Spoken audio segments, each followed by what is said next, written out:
আসসালামু আলাইকুম। সবাই কেমন আছেন? আশা করি সবাই খুব ভালো আছেন।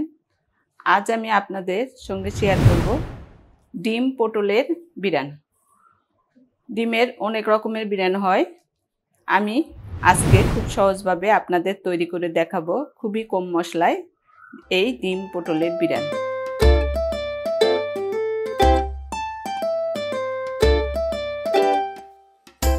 তার জন্য এখানে আমি হাফ কেজি পরিমাণ পটল নিয়েছি, এভাবে পাতলা পাতলা করে কেটে নিয়েছি।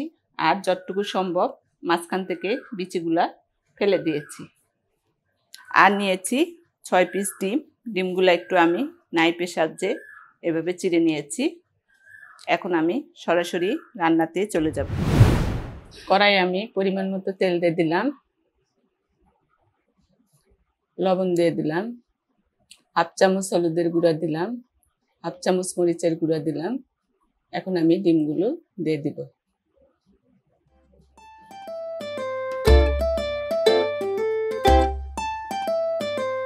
ডিমগুলো আমি একটু লাল লাল করে ভেজে নিব। ডিমগুলো আমার ভাজা হয়ে গেছে, এখন আমি উঠিয়ে নিব।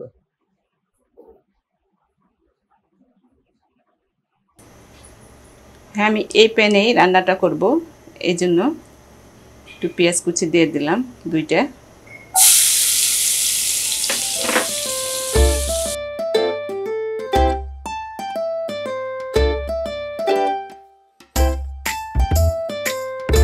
পাঁচ 6টা কাঁচামরিচ মাঝখান থেকে চিড়ে নিয়েছিলাম, দিয়ে দিলাম।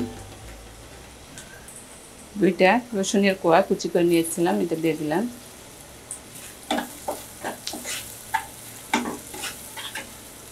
লাল করে ভেজে নিব না, একটু শুধু নরম করে নিব।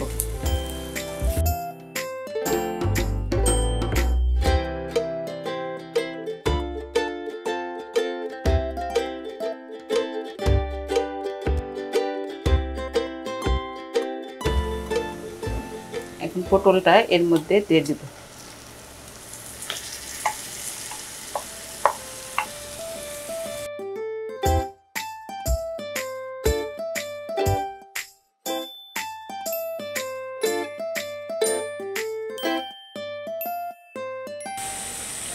সামান্য একটু লবণ দিয়ে দিলাম, যেহেতু আমি ডিম ভাজার সময় লবণ দিয়েছিলাম।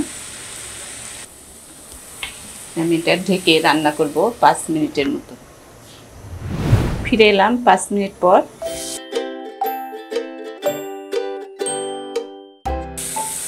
পটলটা প্রায় মোটামুটি সিদ্ধ হয়ে এসেছে। এখন আমি ডিমগুলো এর মধ্যে দিয়ে দেব।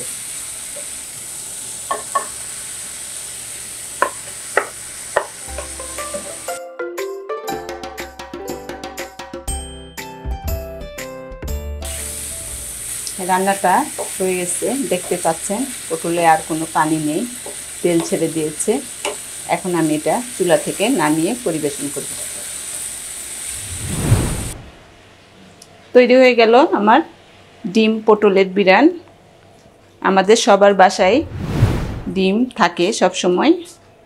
রেসিপিটা বাসায় ট্রাই করবেন, কেমন লাগলো অবশ্যই জানাবেন। আর এখনও যারা আমার চ্যানেলটি সাবস্ক্রাইব করেননি, দয়া করে আমার এই চ্যানেলটি সাবস্ক্রাইব করে আমার পাশেই থাকবেন। দেখা হবে নেক্সট কোনো রেসিপিতে। সেই পর্যন্ত সবাই ভালো থাকবেন। আল্লাহ হাফেজ।